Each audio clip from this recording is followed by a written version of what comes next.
যুদ্ধের ময়দানে জয় পেতে শুধু পেশি শক্তি নয়, লাগে অদম্য সাহস আর তীক্ষ্ণ বুদ্ধি। বিশ্ব রাজনীতির বর্তমান প্রেক্ষাপটে এক বড় প্রশ্ন, ইরান কি পারবে শক্তিশালী আমেরিকা আর ইসরায়েলকে রুখে দিতে? আপাতদৃষ্টিতে পশ্চিমাদের সমরাস্ত্র বেশি মনে হলেও ইরান আজ এমন এক মাস্টার মাইন্ড যুদ্ধ কৌশল নিয়ে মাঠে নেমেছে, যা দেখে হোয়াইট হাউস থেকে তেল আবিবদ সবখানেই এখন পরাজয়ের আতঙ্ক। ডোনাল্ড ট্রাম্প থেকে শুরু করে ইসরায়েলি বাহিনী সবাই আজ ইরানের বুদ্ধির কাছে কুপোকাত হওয়ার অপেক্ষায়। আজকের ভিডিওতে আমরা উন্মোচন করব ইরানের সেই গোপন কৌশল, যা দিয়ে তারা ধ্বংস করতে যাচ্ছে সাম্রাজ্যবাদীদের দম্ভ। পুরো পৃথিবী কেন আমেরিকাকে ভয় পায়, এর উত্তর লুকিয়ে আছে ইতিহাসে।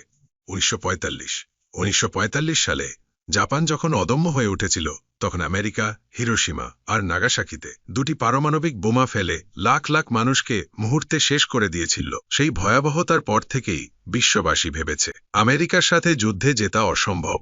কিন্তু সময় বদলেছে। আধুনিক যুদ্ধ এখন আর শুধু বড় বোমার ওপর নির্ভর করে না। ইরান জানে আমেরিকা আর কখনোই সহজে পারমাণবিক অস্ত্র ব্যবহার করার সাহস পাবে না, কারণ বর্তমানে রাশিয়ার মতো শক্তিশালী দেশগুলো ইরানের পাশে পাহাড়ের মতো দাঁড়িয়ে আছে। তাই সাধারণ যুদ্ধে ইরান এখন যে চাল চালছে তা বিশ্বের বাঘা বাঘা সমরবিদদের চিন্তায় ফেলে দিয়েছে। সাধারণ যুদ্ধে মিসাইল বা গান পাউডার বোমার খরচ আকাশচুম্বী, আর এখানেই ইরানের আসল চমক। ইরান ব্যবহার করছে লো কস্ট, হাই ইম্প্যাক্ট বা কম খরচে বিধ্বংসী ড্রোন ও মিসাইল। একটি ইরানি কামিকাজে ড্রোন বানাতে খরচ হয় মাত্র কয়েক $1000, অথচ সেই ড্রোনটি ধ্বংস করতে ইসরায়েলকে খরচ হয়। চিন্তা করে দেখুন, ইরান মাঝে মাঝে স্রেফ ফাঁকা ড্রোন ছেড়ে দিচ্ছে আকাশে, আর সেই সস্তা খেলনার মতো ড্রোন ধ্বংস করতে গিয়ে ইসরায়েল তাদের কোটি কোটি ডলারের মূল্যবান মিসাইল নষ্ট করছে।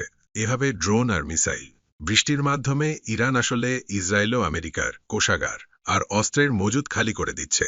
ইরানের হাতে এমন হাজার হাজার ড্রোনের মজুদ আছে যা শেষ হওয়ার নয়। তারা প্রতিদিন 400 থেকে তৈরির সক্ষমতা রাখে। অন্যদিকে আমেরিকা ও ইসরায়েলের অস্ত্র তৈরির খরচ ও সময় এতটাই বেশি যে এভাবে চলতে থাকলে খুব দ্রুতই তাদের ভাড়া শূন্য হয়ে যাবে। অর্থাৎ ইরান লড়ছে বুদ্ধি দিয়ে, আর শত্রুরা ধ্বংস হচ্ছে তাদের নিজেদের অহংকারে। ইরান আজ একা নয়। ইসলামের এই বীর যোদ্ধাদের পাশে দাঁড়িয়েছে বিশ্বের বড় বড় শক্তিগুলো। রাশিয়ার অত্যাধুনিক প্রযুক্তি এবং চীনের বিশাল অর্থনীতি এখন ইরানের ঢাল হয়ে দাঁড়িয়েছে। লেবাননের অকুতভয় হিজবুল্লাহ বাহিনী এবং ইয়েমেনের যোদ্ধারা ইরানের এক ইশারাতেই যে কোনো মুহূর্তে ইসরায়েলকে মানচিত্র থেকে মুছে দিতে প্রস্তুত।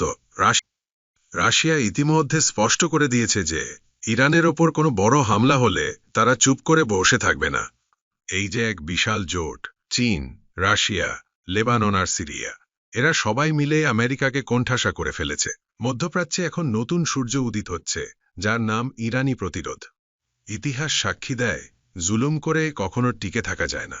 আমেরিকা আর ইসরায়েল তাদের প্রযুক্তি আর টাকা নিয়ে গর্ব করলেও ইরানের ইমানি শক্তি আর যুদ্ধকৌশলের কাছে তারা আজ দিশেহারা। বাংলাদেশের মানুষ এবং বিশ্বের কোটি কোটি মুসলিম আজ প্রার্থনা করছে ইরানের এই বীরত্বগাথার জন্য। কৌশল আর সাহসের এই লড়াইয়ে ইনশাল্লাহ ইরানই জয়ী হবে। আমেরিকার পরাজয় এখন সময়ের ব্যাপার মাত্র। আপনি কি মনে করেন ইরানের এই ড্রোন কৌশল কি আসলে ইসরায়েলকে দেউলিয়া করে দেবে? আপনার মতামত কমেন্টে জানান। ভিডিওটি ভালো লাগলে শেয়ার করে সবাইকে সত্য জানার সুযোগ করে দিন। ধন্যবাদ।